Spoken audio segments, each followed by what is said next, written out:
नमस्कार। हमारा next topic है खानवा का युद्ध। एग्जाम के पॉइंट ऑफ व्यू से देखें तो ये युद्ध बहुत इंपॉर्टेंट है, क्योंकि इस युद्ध में विजय के उपरांत ही हम कह सकते हैं कि वास्तविक रूप से बाबर भारत पर स्थायी शासन स्थापित कर चुका। हालांकि बाबर द्वारा 1526 ईस्वी के जो पानीपत के युद्ध में इब्राहिम लोदी को पराजित करता है, उसी से मुगल वंश की स्थापना मानी जाती है। परंतु जब तक राजपूताना में मेवाड़ रियासत में का नेतृत्व महाराणा सांगा के हाथ में है, तब तक हम इसे स्थायी विजय नहीं कह सकते।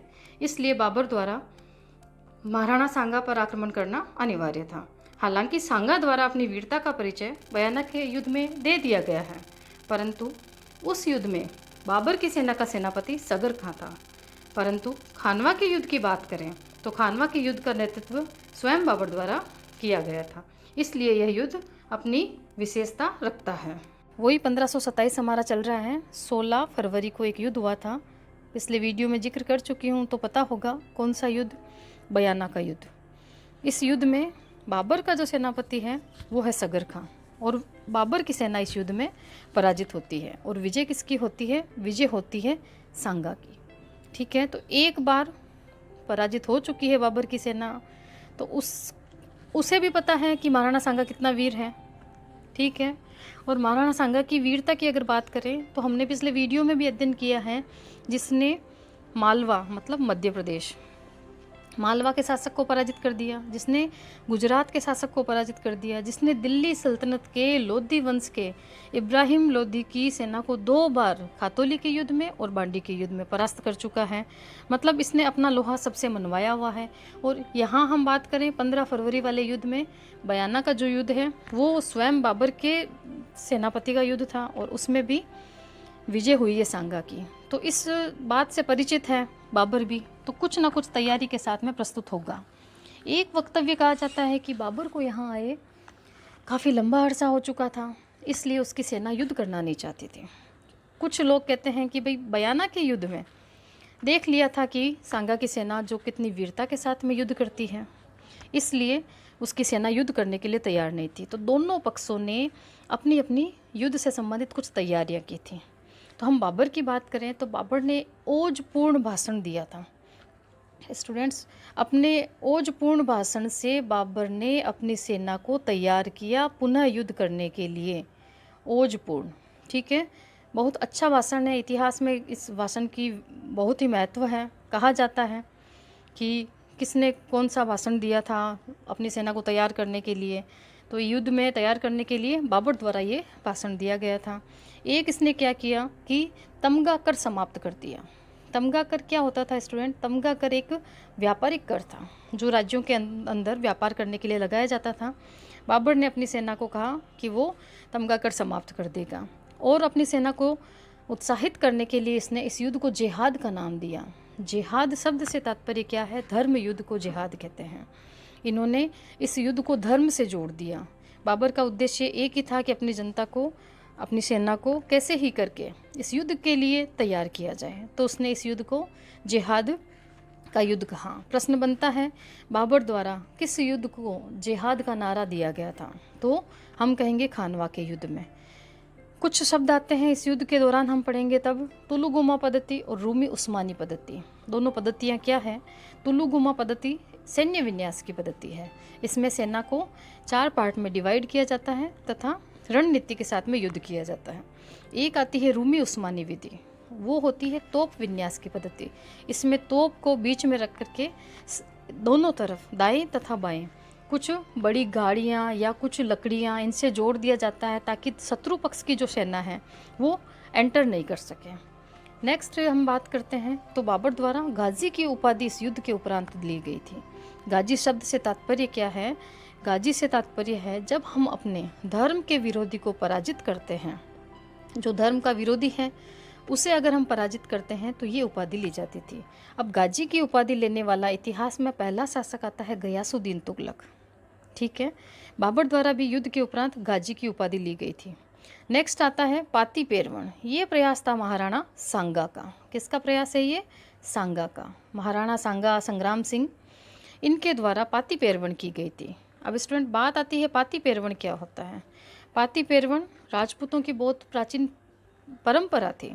इसके अंतर्गत जब किसी एक राजपूत पर कोई संकट या कोई युद्ध की स्थिति या कोई आक्रमण की स्थिति होती है, तो वह अपने सभी सगे संबंधी राजपूत शासकों को युद्ध के लिए आमंत्रित करता है। उसको एक पत्र लिखा जाता है, जिसे कहा जाता है, पत्र का अर्थ होता है पाती, पाती पेरवण। राजपूत शासकों को युद्ध में आमंत्रित करना। प्रश्न बनता है, किस मेवाड़ के शासक द्वारा पाती पेरवण की परंपरा को चलाया गया था, पुनः चलाया गया था? तो हम कहेंगे कि महाराणा सांगा ने इसका प्रयोग किया था।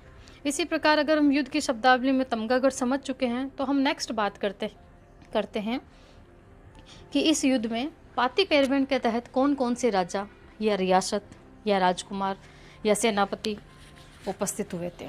तो खानवा के युद्ध में, जो कि एक निर्णायक युद्ध कहा जाता है, मेवाड़ के शासक महाराणा सांगा द्वारा जब पाती पेरवण की गई थी, तो सभी रियासतों, विशेष बात ये थी कि इस पाती पेरवण की जो सांगा द्वारा प्रथा अपनाई गई थी, उसका मान सब ने रखा था, और सभी रियासतों में से जो छोटी मोटी रियासतें थी, अपने सेना भेजी थी। ठीक है, अब सबसे पहले हम बात करते हैं कि यहाँ जो सेना भेजी गई थी मारवाड़ की। तो मारवाड़ की अगर मैं बात करूँ, तो मारवाड़ का जो शासक है उस समय कौन है? राव गंगा। ठीक है, मारवाड़ किस क्षेत्र को कहेंगे? यहाँ मैं प्राचीन नाम के साथ में वर्तमान नाम भी बताने का प्रयास करूँगी। मारवाड़ कहते हैं जोधपुर वाले एरिया को। तो मारवाड़ का शासक राव गंगा अपने पुत्र मालदेव के साथ उपस्थित हुआ। मेवात की बात करूँ तो मेवात से तात्पर्य है अलवर का एरिया। मेवात का हसन खां मेवाती इस युद्ध में उपस्थित हुआ। ईडर की बात करें, ये वर्तमान जयपुर वाला क्षेत्र है ईडर। यहाँ से पृथ्वीराज कच्छावा व भारमल, नाम सुना होगा भारमल का, तो सभी ने सुन रखा है कि अकबर के समय भारमल आमेर पहली रियासत थी जिसने अकबर के साथ में वैवाहिक संबंध स्थापित किए थे, और राजा भारमल अपनी पुत्री को विवाह इसके साथ करता है। ये वही भारमल है। फिर आता है भरतपुर। भरतपुर ब्रज क्षेत्र है ये। अशोक परमार यहाँ से अपनी सेना लेकर के आया था। रायसीना अर्थात दिल्ली, दिल्ली से सलहदी तंवर अपनी सेना लेकर उपस्थित हुआ। मेड़ता की बात करें तो मेड़ता से बीरमदेव मेड़तिया तथा राव रतन सिंह उपस्थित हुए थे। बीकानेर की बात करें तो बीकानेर राव जेत सिंह के पुत्र कल्याणमल इस युद्ध में उपस्थित हुए थे। इसी के साथ में सिरोही की बात करें तो सिरोही से अखेराज नाम के व्यक्ति उपस्थित हुए थे। इसको आपको बार बार देखना है, देख करके इनके नाम याद करने हैं कि किस स्थान से कौन सा व्यक्ति इस युद्ध में उपस्थित होता है। विशेष बात मैंने बता दी है, पाती पेरवण के तहत समस्त रियासतों ने अपने अपने सैनिकों को भेजा था। नेक्स्ट हम बात करते हैं कि इस युद्ध में, ये इस वीडियो में मेरे द्वारा जो भी फैक्ट दिए गए हैं वो सारे ऑथेंटिक हैं तथा यूज़फुल हैं। आप इनको याद कीजिए। कहानी मैंने बता दी है, खानवा का युद्ध ऐसे हुआ ऐसे हुआ, पिछले वीडियो में हमने बात कर ली है। यहाँ पर मैं फैक्ट पर ज़्यादा जोर दूंगी क्योंकि मैंने बताया निर्णायक युद्ध है, और निर्णायक युद्ध में डायरेक्ट प्रश्न आता है। जैसे कि मेरा प्रश्न बनता है सीधा, खानवा के युद्ध का पहला नगाड़ा किसने बजाया था? हम उत्तर देंगे कि राव गंगा ने। बात कर चुके हैं हम, राव गंगा मारवाड़ का शासक है। नेक्स्ट फैक्ट आता है कि खानवा के युद्ध में महाराणा सांगा का प्रधान सेनापति कौन था? तो जो हमने बात की थी मेवात का, हसन खां मेवाती इसका प्रधान सेनापति बना था। अब एक प्रश्न बनता है कि विश्वासघाती कौन था? खानवा के युद्ध में किसने महाराणा सांगा के साथ में विश्वासघात किया था? तो वो था रायसीना अर्थात दिल्ली का सलहदी तंवर। ठीक है स्टूडेंट, सलहदी तंवर। प्रश्न आता है, हम कहते हैं कि युद्ध भूमि में मूर्छित हो गया था महाराणा सांगा तीर लगने के कारण। इस समय उसके राज चिन्ह सादड़ी का जाला अज्जा, ठीक है, जब महाराणा प्रताप करते हैं वो भी युद्ध भूमि से एक बार उनको भी हटाया गया था, तो वहाँ पर आता है जाला बीदा। यहाँ पर आपको याद क्या रखना है, जाला अज्जा ने उनके राज चिन्ह धारण किए थे। तो राज चिन्ह धारण करने वाला व्यक्ति कौन था, कहाँ से था? तो जाला अज्जा था और सादड़ी से था। प्रतापगढ़ में आता है ये सादड़ी। नेक्स्ट फैक्ट आता है हमारा कि युद्ध भूमि से महाराणा सांगा को हटाकर लेके जाने वाला व्यक्ति कौन था? तो हम बात करेंगे, वो व्यक्ति है युद्ध भूमि से हटाने वाला, एक तो पृथ्वीराज और दूसरा मालदेव। कुछ फैक्ट हैं स्टूडेंट्स, इनको आपको रटना है। पहला नगाड़ा गंगा, प्रधान सेनापति, विश्वासघाती। नेक्स्ट हम बात करते हैं इसमें कि खानवा के युद्ध में बाबर ने क्या किया, बाबर की तरफ से कौन कौन युद्ध करने के लिए आया था। तो एक छोटा सा प्रसंग मैं सुनाती हूँ कि होता क्या है कि बयाना के युद्ध में बाबर की सेना जो है वो हार चुकी है। बाबर की सेना को भी पता है कि राणा सांगा या राजपूत कितनी वीरता के साथ में युद्ध करते हैं, इसलिए वो युद्ध में आनाकानी कर रही है। उसी समय बाबर की किस्मत ही ऐसी होती है कि एक ज्योतिषी आता है मोहम्मद शरीफ नाम से। मोहम्मद शरीफ एक भविष्यवाणी करता है और वो भविष्यवाणी कहती है कि खानवा के युद्ध में बाबर की पराजय होगी। मोहम्मद शरीफ नाम से व्यक्ति है, भविष्यवाणी कर रहा है कि बाबर की हत्या होगी। अब बाबर, जिस समय बाबर मैं कह रही हूँ तमगा कर हटा रहा है, शराब छोड़ रहा है, शराब के चांदी के बर्तन अपने गरीबों में बंटवा रहा है, दाढ़ी न करने की प्रतिज्ञा ले रहा है, जिहाद का नाम दे रहा है, इतने प्रयास कर रहा है कि उसकी सेना युद्ध के लिए पुनः तैयार हो जाए। ऐसे समय में अगर मोहम्मद शरीफ का ये कहना कि इस युद्ध में बाबर की पराजय होगी, तो युद्ध जीतने से पहले, युद्ध लड़ने से पहले ही एक तरह से पराजय थी। इसलिए इस युद्ध में बाबर के द्वारा मोहम्मद शरीफ से एक प्रश्न किया गया। मोहम्मद शरीफ से पूछा गया, आप अपने जीवन के बारे में बताइए, आपकी जीवन लीला कब तक समाप्त होगी। बाबर का उद्देश्य सिर्फ इतना था कि वो अपनी सेना का मनोबल बढ़ाना चाहता था। मोहम्मद शरीफ ने कहा कि मैं दीर्घायु हूँ, मेरी लंबी आयु है। उसके इसी बात के साथ में कहा जाता है कि वहीं उपस्थित समस्त सेना के सामने बाबर के द्वारा मोहम्मद शरीफ की तलवार से गर्दन काट दी गई थी और अपनी सेना को बताया गया, जिसको अपने जीवन का पता नहीं है वो मुझे कैसे बता सकता है कि आने वाले भविष्य में होने वाले युद्ध में कौन विजय होगा और कौन पराजय होगा। अब कहा जाता है कि इससे उसकी सेना का जोश बहुत ही बढ़ गया था। अब युद्ध भूमि में पहुंच के दोनों तरफ से युद्ध करने के लिए तैयार हैं। दोनों अपनी अपनी तैयारियों के साथ में पाती पेरवन और अन्य जो चर्चाएं की उनके साथ में उपस्थित हुए हैं। कहा जाता है कि महाराणा सांगा या राजपूतों का जो प्रथम प्रहार था असहनीय था बाबर की सेना के लिए। ठीक है, बाबर की सेना के लिए वो सहन नहीं हो रहा था। इसी बीच में एक विश्वासघाती होता है सलहदी तंवर, उसके द्वारा बिना युद्ध किए ही युद्ध भूमि से लौट जाना, ये सांगा की युद्ध में पराजय का कारण बन जाता है।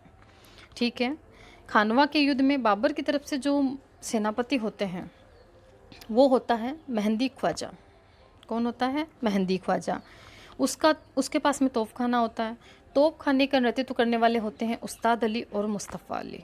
दोनों के नाम अच्छे से याद कर लीजिएगा। प्रश्न बनता है खानवा के युद्ध में तोपखाना का नेतृत्व किसने किया था या तोपखाना का नेता कौन था।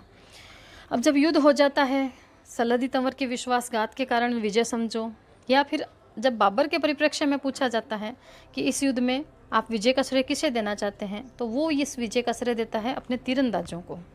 ठीक है, लेकिन वास्तविक इतिहासकार जब मानते हैं कि वास्तविक कारण था बाबर का तोपखाना। राजपूतों ने जब तोपखाना पहली बार देखा, वो समझ नहीं पाए थे तोप के गोलों की मार को कि क्या हो रहा है, और उनकी सेना में भगदड़ मच गई। अब इस युद्ध में हमें पता है ये एक भारत का निर्णायक युद्ध है।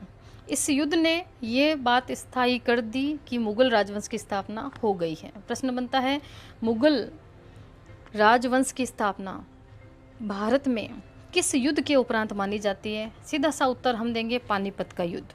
ठीक है, परंतु भारत के युद्ध में स्थायी विजय किस युद्ध में स्थायी विजय मानी जाती है? तो स्थायी विजय हम कहेंगे खानवा के युद्ध में, और इस युद्ध के उपरांत बाबर के द्वारा गाजी की उपाधि धारण की गई थी।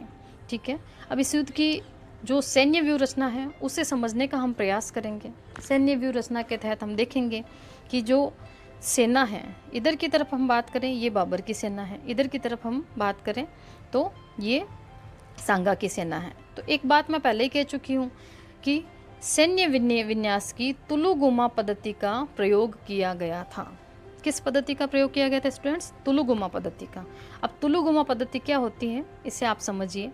हमने बात की है, इधर की तरफ ये बात कर रहे हैं ये बाबर की सेना है, इधर की तरफ बात करें तो सांगा की सेना है। सांगा अपनी सेना के एकदम मध्य भाग में स्थित था। सांगा ने अपनी जो सेना है उसको वृत्ताकार आकृति में सजाया था। सांगा ने जो प्रमुख नेतृत्वकारी थे, जिसको अलग अलग रियासतों से उसने बुलाया था, उनके सभी दलों को एक वृत्ताकार आकृति में बांट दिया था। ठीक है स्टूडेंट्स, इधर की बात करें बाबर की, तो बाबर जो है इसने तुलुगुमा पद्धति अपनाई थी। सैन्य विन्यास की तुलुगुमा पद्धति में सेना को 4 भागों में बांट दिया जाता है। तो ये बाबर के प्रयास है। बाबर के प्रयास में हम देखेंगे तुलुगुमा पद्धति। ठीक है स्टूडेंट्स, तो क्या किया जाता है, 4 पार्ट में डिवाइड की जाती है। पहला पार्ट अगर हम बात करें, जो कि मुख्य भाग है, सामने की तरफ दिखाई देगा, ठीक है स्टूडेंट्स।